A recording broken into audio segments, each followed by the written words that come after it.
بسم الله الرحمن الرحیم الحمد للہ والصلاة والسلام علی رسول اللہ وآلہ وصحبہ ومن والاه اما بعد۔ دوسری کلاس ہے ہماری، اور پہلی کلاس میں ہم سورۃ الفاتحہ پڑھ چکے تھے، اور آج ہم سورۃ البقرہ شروع کرنے لگے ہیں۔ سورۃ البقرہ قرآن پاک کی سب سے لمبی سورت اور ایک بہت ہی جامع سورت، بہت ہی عظیم سورت، اور اس سورت کے ناموں میں سے ایک نام سورۃ البقرہ ہے۔ بقرہ کیونکہ اس صورت میں گائے کا واقعہ ہے جو اللہ نے ذکر کیا ہے، اس واقعے کے نسبت سے بھی اس کو سورۃ البقرہ کہا جاتا ہے۔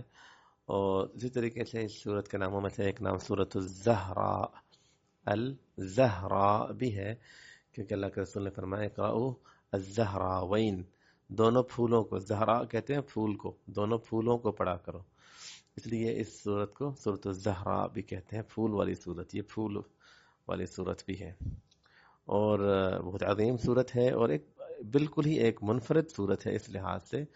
سورۃ الفاتحہ ہم جو پڑھ چکے ہیں وہ ایک مختصر ہے، جس میں توحید اور اللہ کا جو دین ہے اور یہ جو علوم ہے اس کا خلاصہ سورۃ الفاتحہ ہے۔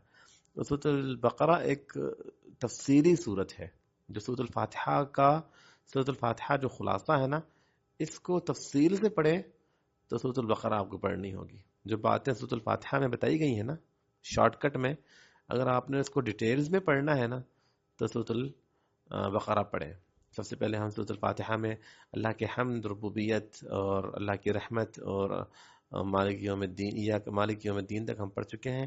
یہ اللہ تعالیٰ کے صفات سورۃ البقرہ میں تفصیل سے، اور پھر عبادت ایاک نعبد و ایاک نستعین، اس کے تقاضے سورۃ البقرہ میں تفصیل سے، اور اہدنا الصراط المستقیم، صراط المستقیم کسے کہتے ہیں اس کی تفصیلات سورۃ البقرہ میں تفصیل سے، اور ضالین اور مغضوب جو ہیں ان کی صفات، ان کے افعال، ان کی مثالیں، یہ سورۃ البقرہ میں تفصیل سے۔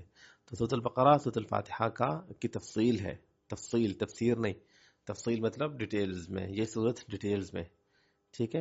اور یہ ایک بڑی جامع بابرکت صورت اس لحاظ سے بھی ہے کہ اللہ کے رسول صلی اللہ علیہ وسلم نے فرمایا اقرأوا سورۃ البقرہ اور آل عمران اور سورۃ البقرہ کو پڑھا کرو، فإنہما یأتیان یوم القیامہ، یہ قیامت کے دن یہ دونوں صورتیں آئیں گی، کأنہما غمامتان او غیایتان او فرقان من طیر، یہ قیامت کے دن دو بادلوں کی شکل میں، پرندوں کے جھنڈ کی شکل میں آئیں گے، اور اپنے پڑھنے والوں کی سفارش کریں گے۔ اور ایک جگہ میں اللہ کے رسول صلی اللہ علیہ وسلم نے اس صورت کے بارے میں فرمایا کہ اقرأوا البقرہ فإن أخذها برکہ، یہ بابرکت صورت ہے، اس کو جو اپناتا ہے وہ بابرکت رہ جاتا ہے، وترکها حسرہ، اسے چھوڑنا حسرت ہے، افسوس ہے، یعنی جس انسان نے سورۃ البقرہ کو چھوڑ دیا نا وہ افسوس ہی افسوس کرے گا۔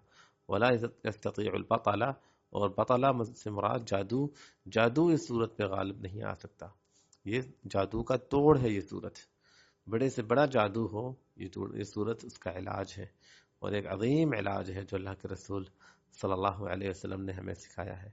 اور اس میں کچھ تو اس صورت کی آیتیں اس طرح کی ہیں جو شروع کی آیتیں ہیں، اور جس طرح آیت الکرسی ہے، آیت الکرسی کے بارے میں تو وہ حدیث بھی ہے نا کہ جو شخص رات کو سونے سے پہلے پڑھے گا، تو ابو ہریرہ رضی اللہ عنہ والی حدیث کہ وہ رات کو جب پہرے داری کر رہے تھے تو ایک شخص آیا چوری کرنے کے لیے، اور انہوں نے پکڑ لیا، اور وہ پھر انہوں نے معذرت کی، وہ چلے گئے۔ اللہ کے رسول کو صبح انہوں نے بتایا کہ اللہ کے رسول اس طرح ایک چور آیا تھا، میں نے پکڑا، اور انہوں نے پھر بہانہ کیا اور میں نے چھوڑ دیا۔ آپ نے فرمایا کہ وہ کل پھر آئے گا، جس نے جھوٹ کہا وہ دوبارہ آئے گا۔ وہ دوبارہ آیا، پھر وہ پکڑا گیا، پھر اس نے اپنی مجبوریاں بیان کی، پھر اسے چھوڑ دیا گیا، پھر تیسری بار پھر ایسے ہی ہوا، اور ہر دفعہ اللہ کے رسول یہی بتا رہے تھے کہ وہ دوبارہ آئے گا۔ پھر جب تیسری دفعہ تو اس شخص نے کہا کہ میں آپ کو ایک بات نہ بتاؤں کہ اگر رات کو سونے سے پہلے تم آیت الکرسی پڑھ کے سو گے تو اللہ کی طرف سے ایک فرشتہ نگہبان ہوگا جو تمہاری حفاظت کرے گا، اور کوئی شیطان تمہارے قریب نہیں آ سکے گا صبح تک۔ تو انہوں نے آ کے اللہ کے رسول کو بتایا، تو آپ نے کہا کہ وہ تو آتا جھوٹا، وہ شخص تھا تو جھوٹا، وہ شیطان تھا، لیکن وہ سچ کہہ گیا۔ تو سورۃ البقرہ کی یہ جو آیت الکرسی ہے، یہ تو ویسے بھی آیتوں میں سب سے عظیم آیت الکرسی ہے۔ اس طرح آپ نے فرمایا کہ کیا آپ جانتے ہو کہ سب سے عظیم آیت کون سی ہے؟ تو صحابی نے کہا کہ یا رسول اللہ آیت الکرسی ہے۔ تو آپ نے کہا لیہنک العلم، تمہیں علم مبارک ہو، واقعی میں آیت الکرسی سب سے عظیم آیت ہے، اور یہ سورۃ البقرہ کی ہی ایک آیت ہے۔ اسی طریقے سے سب سے لمبی صورت قرآن پاک کی وہ بھی اس صورت میں ہے۔ اسی طریقے سے اس صورت کی جو آخری دو آیتیں ہیں وہ بھی بہت بابرکت صورتیں ہیں، آیتیں ہیں، اور وہ بھی آسمان سے الگ سے نازل ہوئی ہیں، جو نہ کسی نبی پہ کسی رسول پہ یہ آیتیں نازل ہوئی ہیں، نہ ہی تورات زبور انجیل میں یہ آیتیں ہیں۔ تو اس لحاظ سے یہ بڑی ایک جامع اور عظیم صورت بھی ہے، اور اس کی آیتیں وہ جادو وغیرہ کے علاج کے لیے بہترین آیتیں ہیں۔ بلکہ اللہ کے رسول فرماتے ہیں البیت الذی تقرأ فیہ سورۃ البقرہ، جس گھر میں سورۃ البقرہ پڑھی جائے لا تدخلوا الشیاطین، اس گھر میں شیطان داخل نہیں ہو سکتے۔ جس گھر میں سورۃ البقرہ پڑھی جاتی ہے اس گھر میں شیطان داخل نہیں ہو سکتے۔ تو یہ اس سورت کی برکتوں میں سے ہے۔ اور ایک روایت مسند احمد میں ہے، میں پڑھ رہا تھا، اس میں آپ نے فرمایا کہ جس گھر میں سورۃ البقرہ پڑھی جائے اگلے 3 دنوں تک شیطان کا اس گھر میں داخلہ بند ہو جاتا ہے۔ جس گھر میں سورۃ البقرہ پڑھی جائے اگلے 3 دنوں تک اس گھر میں شیطان داخل نہیں ہوتا، اور غالباً شیخ البانی رحمہ اللہ نے اس روایت کو حسن قرار دے دیا ہے۔ پھر بھی میں اس کو ذرا دوبارہ دیکھ لوں گا۔ تو یہ اس لحاظ سے بھی ایک بہت عظیم صورت ہے کہ اس سے شیطانوں کے شر سے انسان محفوظ رہ جاتا ہے۔ بلکہ اللہ کے رسول صلی اللہ علیہ وسلم نے اس صورت کو یاد کرنے والے کو امامت سے نوازا ہے، امارت سے امیر بنایا ہے۔ ایک کچھ صحابہ کرام کو آپ بھیج رہے تھے، تو ان میں سے کسی کو امیر بنانا تھا، تو آپ نے پھر پوچھا ایک شخص سے جن کو امیر بنانا تھا کہ آپ کو قرآن پاک میں سے کچھ یاد ہے؟ تو انہوں نے کہا جی یاد ہے۔ تو آپ نے کہا کہ آپ کو سورۃ البقرہ بھی یاد ہے؟ انہوں نے کہا جی سورۃ البقرہ بھی یاد ہے۔ تو آپ نے کہا اچھا اذن انت امیرہم، پھر تو آپ ان کے امیر ہو۔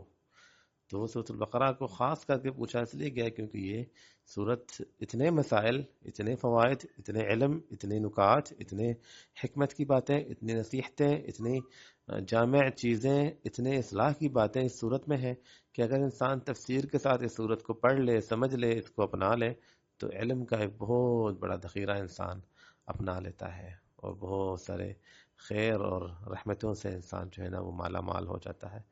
تو اللہ تعالی ہمیں اس صورت کو پڑھنے، اس پر عمل کرنے، اس کو اپنانے کی توفیق عطا فرمائے۔